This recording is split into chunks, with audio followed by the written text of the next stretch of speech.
someone who is held up solely by the memes alone. Take her around the end, the AJ Styles, the pop up behind you thing. Oh, that's good. That Yeah. that kind of not that he introduced him to a newer audience, but it definitely put a little bit more of a spin on him. And Um, the scene, the famous scene in like memes as well, because he had two of them really. Like he would have had the one from that college show where the music cuts in every single time, and then he would have had the invisible memes as well. So he had two actually different iterations of the meme. no one has Uh, actually really made a meme of themselves. Possibly, you know what? Final answer. Final answer there, Chris. Final answer. Danhausen. Very good. Yeah, yeah. Danhausen has been sustained more by memes than anything he has ever done in ring or on an actual wrestling promo Hmm. versus another wrestler. I'm gonna lock that in there, Jonathan. Okay, Danhausen. so for the Battle of the Meme World Championship, we've got either Taz or Danhausen in that. Mm. Yeah, Danhausen for his just sheer output, yeah. but Taz, if we're going for who has been a greater subject of memes, now that Hmm. creates a different category for me. Yeah. Taz, you know Bear in what? mind, he's not the sub. He's not like deliberately making these like memes. It is just like Yeah. he just says shit, and people just think this is hilarious, and he Um, goes through it. You know? my personal favorite was William Regal flirting with Excalibur. Will just lives forever Oh, in my that was great heart. fun actually. That would. That Do was you know what? William Regal's actually not a very good shout there because that brings people down a rabbit hole of all the other times he was really funny, so funny. and we didn't appreciate it at the time. I think, I mean, the ultimate wrestling meme lord, John Cena. Yeah. For his name is John Cena. Do do do do. I mean, that alone, and the shrunken face, and the. Are you sure about that? Cena's And got some fucking bangers. he does. That. Again, it's like he doesn't have to do anything. It's just that's just him. It's like it's his Mm, face, it's his speech, it's his the way he fucking dresses. Like it's here's everything. Yeah. I like for people who love wrestling and you see a wrestling reference in a meme or on a forum post or whatever. I Hmm. I play I play Marvel Snap, Yeah. and I'm in a Facebook group for Marvel Snap, and someone Hmm. said, "Lads, I finally hit a specific rank in Marvel Snap. We are not sponsored, but uh, Other versions of Snap are available. yeah, Adam's Family. There you go. Yes. Uh, but he said, I hit this rank, and he had the picture of Shawn Michaels with the WWF title for the first time, and no one knew what the fuck it was. No Yeah. one made reference to the boyhood dream coming true. He's just a sexy boy. No sweet chin music, nothing like that. And then I Hmm. popped in, made the reference. By God, the boyhood dream came true. And it's like we've been like buzzing off each other in the comments for like a fucking day. Yeah. It's like when you find the wrestling meme and find someone who likes wrestling in a place you don't expect it, Yeah. brings joy to my sad old heart. We, It's fucking we great. get that every now and then. Like in certain group chats, we might do that. Let's say where we're slagging off. I think in our football chat, a football group chat, we had like Aaron and Dave, where the three of us were like kind of like I think I was using one of the Cena memes, which was like and I was like it was the sudden like change in face from like before and after the heel turn. And Yeah. just like it was some sort of like joke on. I think I once as often we were taking the piss out of Manchester United, and it's a case where like this meme is actually kind of socially acceptable. Do you know why? Because the very non-wrestling friend in the group, Rachel, did not give out to us about using that meme because in her description, wrestling is choreographed nonsense. And I couldn't agree more, Rachel. We're still fucking watching it. It's like it's not That's stopping the anytime re- soon. that's the reason why I watch it. Hello, choreographed Exactly. nonsense. I'm saying my favorite things. A fucking Yeah. chorus line and fucking blood. Hello. More wrestling introduce. Listen, You fucking get a lot more people on to put out to shows now to the Borgosh Energy Theatre if you had a bit more graps going there. I'm telling you now. Imagine Wicked if she took the fucking broom to her like Sandman with the kendo stick. Fucking telling you, can't fucking fly like gravity when enter Sandman's fucking plane. I do think that Wicked could do with a ladder match halfway through. Like it's just to kind of drive home the narrative point. But you know, Uh, again, like it's listen, like it goes without saying that some people, not naming names, want to get over, want to be popular. You know, that's all I'm saying. I'm not saying anything else. Don't I ruffle just, any feathers. I, if anything, fucking hate the way he said Ireland there. Ireland. It's about Ireland. fucking four syllables in the fucking name, for fuck's sake. The land of ire. Fuck off. Ire. I'll fucking give you a bit of fucking ire. Give you fucking iron in a minute. And go away, fucking go away with that. Fucking Finlay Again, now. Finlay. I wouldn't be slagging off where like this person is from if they're holding a giant wooden stick as they're Yeah. approaching you, you know? But I And with will say, that face. I will allow the land of ire only for the fact that I want to see Finlay play Iron Man in an alternative timeline. I am Iron Man. Iron A little bit when too when close to, Orange Man. it's a very different Marvel movie, isn't it? It's like kind of like, Orange Panther or something. I don't know. What's going on there? Avengers: Age of Ulster. It's Brian. What about you? Wind your neck in. Stepanite. Oh no. Oh, if that's not offensive, I don't know what is, and I don't care. That's fine. No one from Derry watches our stuff. Yeah. Wait. We know, but we know because they say it to us. And I perfectly welcome all the engagement in the comments. Thank you very much. Yes, you're welcome. Get out to you guys. There would be. Oh no. What were we talking about before that? Finlay distracted me with his sexy face. Fucking, I have no idea, to be honest. Doesn't matter. Why am I trying to get this back on the rails? We're already off the rails. See? The Undertaker's wrestling in a ladder match on Smackdown. Life has no meaning anymore. He's fighting to get his urn back from the man. Something to be said for that ladder match he had with Jeffrey Hardy, though. Oh, legit was the match that got me into wrestling. Really? Yes, that was the one. That was the Ooh. first one. The gateway drug into it, and legitimately like kind of summarized my whole kind of what's the word interaction with wrestling in a sense. It was like very strong heel, very strong face, good story being told, and yeah, like bit of a gimmick. Iconic scene to kind of pair it up with. Yeah. It was Bret Hart caught my eye first. Genuinely, just pink and the glasses, and I was like, oh, he looks cool. Yeah.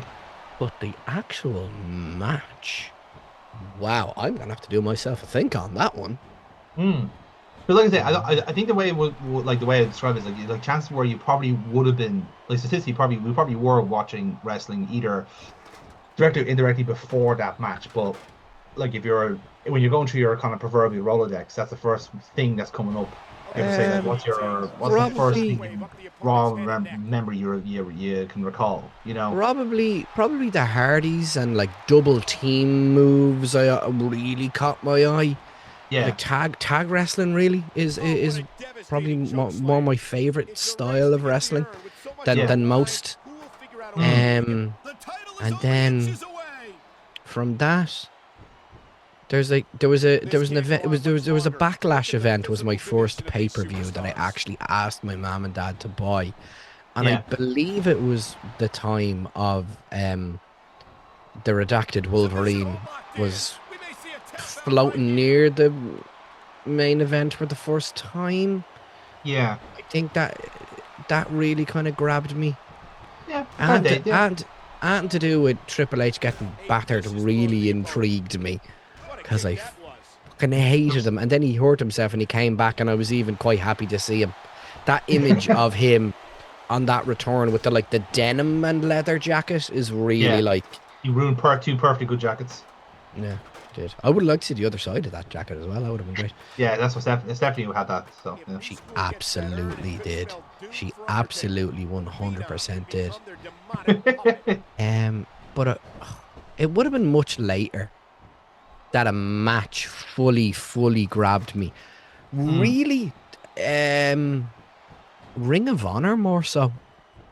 Amazing Red, Mm. like made me think, oh, I fucking love this. Yeah. WWE was the primer coat really for me. To be like, oh, it's on and it's a thing that everybody liked, and I kept tabs on it. But Mm. nothing ever really made me go, wow, that's amazing. So, yeah, Ring of Honor era, Amazing Red, and like the triple threat. What was it? Mm. Daniels, Joe, and fuck. Daniels, Cool. Joe, tell you fucking out. Was it? No, was it Styles? No. It's a particular triple Daniel threat. Show and that's another match you're talking about.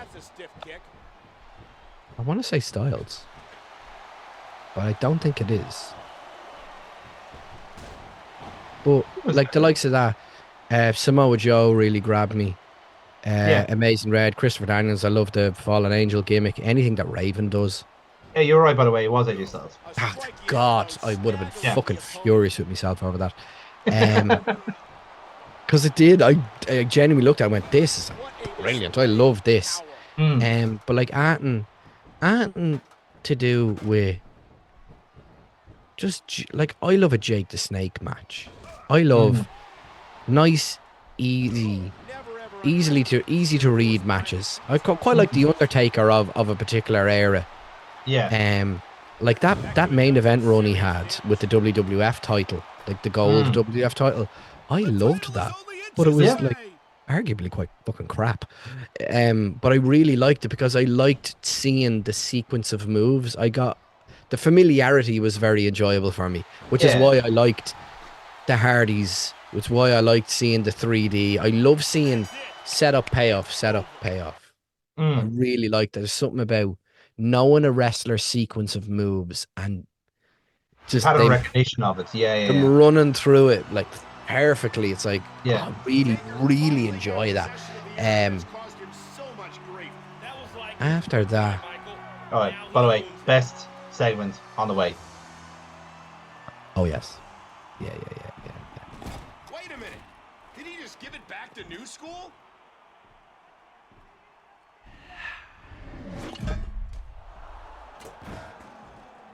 Flashed them. I'm speechless, as is the rest of this arena.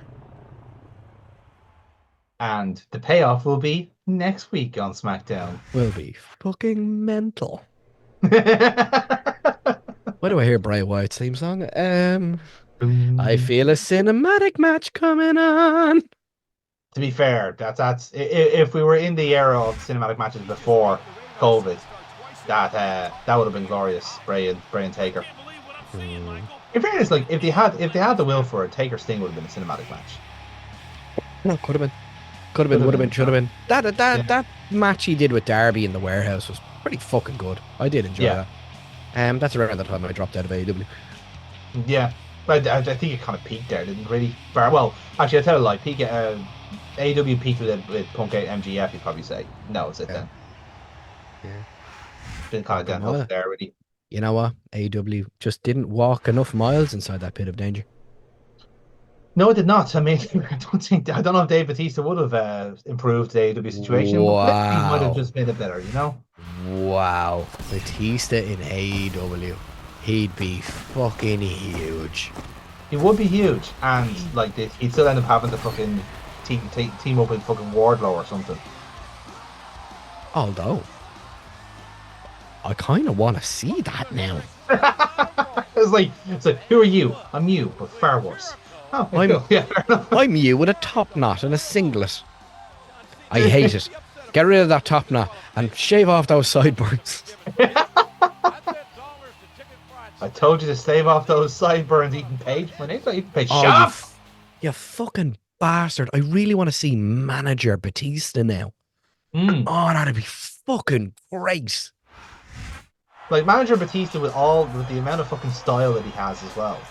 Like that guy's a That'd style be motherfucker. Raw is certifiably out of control, ladies. things I Remember would. that feud run he had where he was just dressing like an absolute fucking prick, like pink shirt with the collar up, like absolute fucking like fraternity wanker, and the heat he used to get for it was unreal. Like Yeah. Seth Rollins does not hold a fucking candle to how much of a twat he looked. No, Seth Rollins is too cool to be a wanker. He's legitimately a very cool fella. Yeah. But the thing is, right, what annoys me so much about the Rollins character, and again, like, absolutely phenomenal wrestler, phenomenal performer, I absolutely love his work. But, I know I do not watch the product as regularly as one should do, especially for some people running channels that are talking about exclusively wrestling. But, why does he dress like a fucking gobshite? Is there an actual narrative reason for it? Is there a character reason why he does this? Because it feels like it's just a cry for help. Like, this is what happens when Becky's away, is that he basically just goes into her fucking wardrobe and completely go mental. You know? I was a brave man, and I asked my 2-year-old son to pick out my clothes for me, and here I am now. That's pattern recognition. But he picked out the clothes and it was grand. It was like, you know what? It was no worse than that. I would have picked out myself. It was completely mismatched and made no fucking sense, and no one noticed the difference. But I think that's what happened with Seth. I think his daughter started picking out his outfits for him. And he's a great dad. And no fucking dad will ever fucking tell his daughter, no, I will not wear this ridiculous fucking thing that makes me look like a walking hat. I'll do it for you, love. Of course I will. Whatever you like. You draw the picture and daddy'll make the seamstress make it. To have that luxury as a wrestler and as a man is actually quite impressive. Actually, yeah. It's like, so what did you make this time? I think it's a flower. Just do what you can with it. Like, I'm not fussy. Yeah, I that's what I think it was. It was you know, it sounds fucking so simplistic. If he just changed his hair. Yeah. He hasn't changed it. It was long, and then it was long with the streak, and then it didn't have the streak, and then it has the streak again. Change it up, Seth, for fuck's sake. Side part. Give me something to work with. Yeah. Why is it always wet? Why is it always wet? Are you all right? It's always sweating. Him and Reigns are gonna have like a wet hair off, and like, well, whoever on the writing staff has drafted that will be kind of like, you know, inspected, but it will have their hard drives checked as a result. Like, Yeah.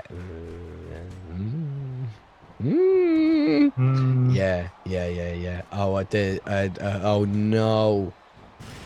No. It's done it again. The brain's done it again. Why was Roman Reigns' hair always so wet? Vince's Vaseline. That's probably true. But nevertheless, it's still a reason for there to be a feud. But you know, I don't like that. I'm trying to wipe it away from my eyes. the Bray Buckle on a pole match. That's what Rollins versus Reigns will be. For some reason, CM Punk is there as well. I think he just likes annoying people now at this stage. At this stage of his life. Well, the difference in that Roman Reigns and Seth Rollins have very conditioned hair, and we're just conditioned to watch CM Punk. That kind of works. I mean, it literally says in the song lyrics. With the knife in there. Yeah, why not? Fuck it, you're here.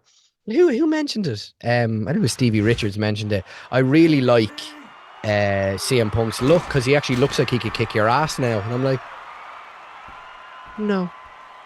I mean, Punk looks very frail. Like again, the guy is like he's old. Like calling him Punk now at this age is a bit generous, you know. He looks more like Liam Neeson every day. Yeah. And Liam Neeson, to quote Dylan Moore in a clip I saw recently, "I'm the hardest 90-year-old bastard you ever met in your life." You want some? Liam Neeson for WrestleMania, lads. Let's get it fucking going.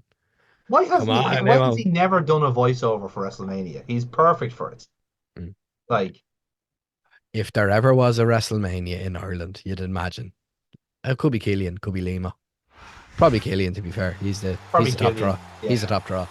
No, do you know what? You see, WWE always do this, right? They always have like they would go the quiet man route with the Irish because they're Americans and this is what they're like. So you know exactly who they fucking pick, and I'll give you a clue. He's the one with the coke nose. Leo Varadkar? No. No. To be fair, he is gone a bit US lately, so you never fucking know him, you know. Yeah. Holy shit. Live music performance from Bono. Although they may. Oh god, yeah. Even fucking Zoom didn't want you there, Jonathan. He fucking gave up on you. There's a 1% chance he might say something about you too. I have to stop. For some reason, YouTube is installed on Zoom. The only thing I could hope for that it may give parlance to Irish social media influencers, and we could just get Garden cracking someone in the head with his guitar. Doing Jeff Jarrett style, yeah. I'll allow that because Garden has legitimately quite funny and a guitar, so he could do the Jeff Jarrett spot and whatever the fuck Gabriel Iglesias is. Yeah, that works. Yeah. And I liked Fluffy for a time, but I've gone off him. I didn't even know who he was, so it works out even better. I just skipped that bit. It was like, he's there. He does silly voices. He'd be very much in the Jeff Dunham mold of comedy. Okay, yeah, okay. Very palatable. Yes. That's it. Oh, I have seen. Yes, you're right. Yes, I know who we're talking about now. Yeah. Just it took me a while to, you put a voice to the name. You strike me as a Stuart Lee man. Am I right? Funny enough, no. Actually, I think Stuart Lee is a boring cunt. Wow, I could have. I'm kind of in the middle, Brian. Like I like grounded with a bit of absurdity. Kind of way, like rather than going all the way to fucking like I would. So say, I will equate. I liken people to the comedy styling I think they would excel at. I think you would excel at Stuart Lee's comedic style. No doubt about that. Yeah. But one's taste is not necessarily to the oeuvre of one's performance. Yes. Oh, you have me think. So who will be your top three? For stand-up generally, or just comedians overall? Oh, Jesus. We can decategorize as we go in because I couldn't give a fuck about the match that's going on.